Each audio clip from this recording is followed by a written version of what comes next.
Hi, my name is Mick Rankin, and this is Conservative Chat. If you notice, my background has changed. I'm in my home office and thought it would give a more interesting scenery than the mostly blank wall in my earlier podcasts. As I get more technically competent doing these, I plan to bring in guest speakers for one thing at a time. As usual, I'll bring the issues of the day and give them a good common sense discussion. I believe we get emotional on a lot of issues, and if we look at the whole picture, we can digest the various points and find where truth overcomes emotion and bring some sanity to our discussions. Please feel free to comment. I will read all of them. I won't respond to personal attacks, but I will try to apply to every real concern, sometimes individually, sometimes as a group, or on the next podcast. We may not agree, but we can at least agree to disagree. In today's podcast, I want to continue with my previous discussion on how words matter and use an example from today's headlines. My example is the recent challenge to the North Carolina district maps that is a perfect example of how words are used to make an argument without providing all the information and how they are intended to create emotion, not based on all the facts, are used to create a negative image of an opposing party, assume party affiliation is only tied to racial makeup, and provide only an emotional argument.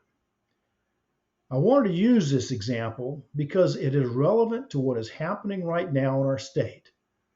The legal challenges to the current district maps offer that the maps are drawn to benefit only Republican candidates.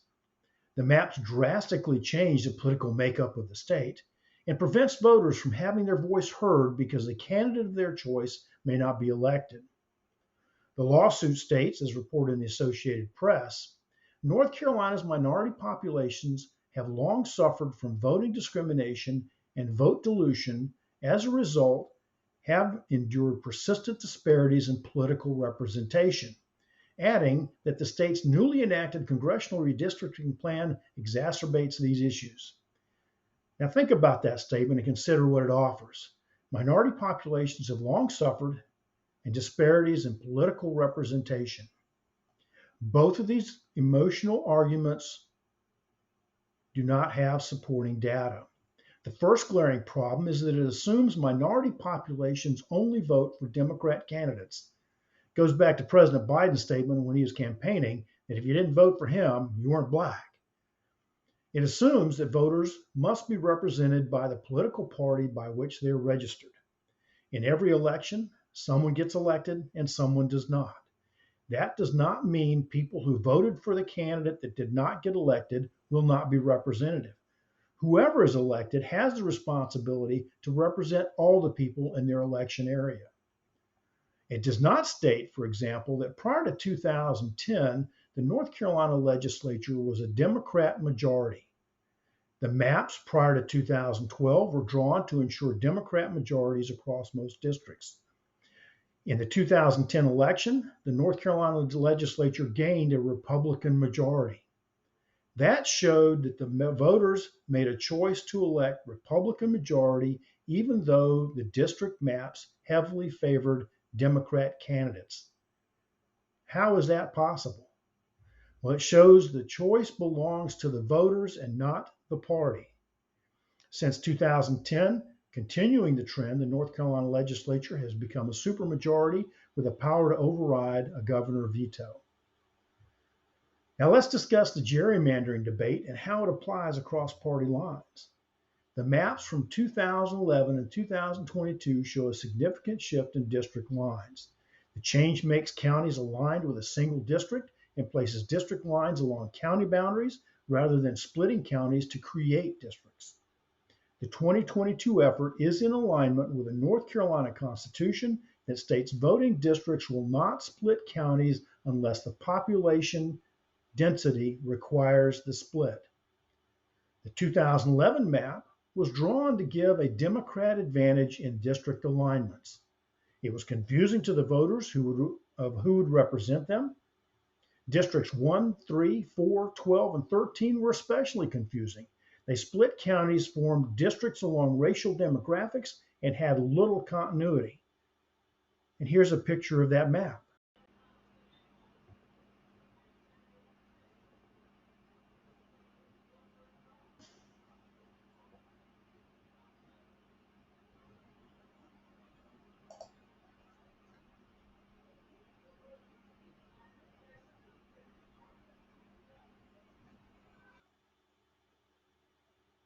On the contrary, the 2022 map aligned counties, made more compact districts, and minimized split counties.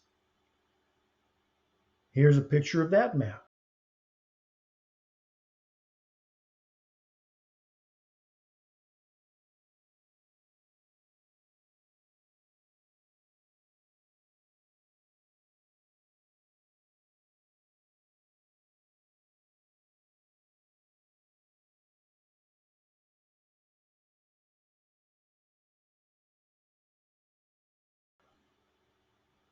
It also added the 14th congressional district in accordance with the U.S. Census. Even though there is a shift in the voter alignment, the advantage of either party became more even and in most cases within a statistical margin of error, except in high population density areas where there's an overwhelming party majority. I would like to note there have been some candidates who have publicly withdrawn from running in districts where their party advantage was decreased. They did so because they could not compete without a large party advantage. In other words, they did not have the past performance or the message to win an election. They needed the party, not the voter, to win. In another example, in the State District 24, which is Wilson County, the 2022 election resulted in the Republican candidate win. To show why this is significant in this discussion, there are about 25,000 registered Democrats and less than 14,000 registered Republicans in Wilson County. The Democrats had held that seat for over 18 years and had the incumbent and majority party advantage. The Republican candidate win in 2022 was preceded by 2 election cycles that were where the Democrat win was fairly close, showing there was a shift in voter confidence. The Democrat candidates did not pay attention to that shift and assumed traditional voting along party lines would prevail. The 2022 election showed it was possible for a political party with little advantage to win when they concentrated on the voter and not the party. So here's my take. All the talk about gerrymandering is noise. Even if there is a party advantage, it does not mean that party will automatically win. When the candidates concentrate on the voter and what affects the voter, that is the advantage they need to win, even if they do not have the advantage of the majority of the voters being registered in their own party. When candidates concentrate on the party and require voters to adhere to party lines, they risk losing because they are not giving the voting public the confidence that they are working for the voters. In my last podcast, I talked about how words matter and how messages are created. Think about that when you hear candidates and media discuss important topics like voting, voters, and gerrymandering. Are they giving you the whole story, or are they trying to manipulate the message just to win an election? No matter who's saying the words or sending the message, ask questions. Do your own research using various sources and make your decision truly yours. That's all for this podcast. Let me know what you think. If you like it, please subscribe so you get the latest podcast as I post it, and tell your friends and family to please subscribe. This is Mick Rankin, signing off.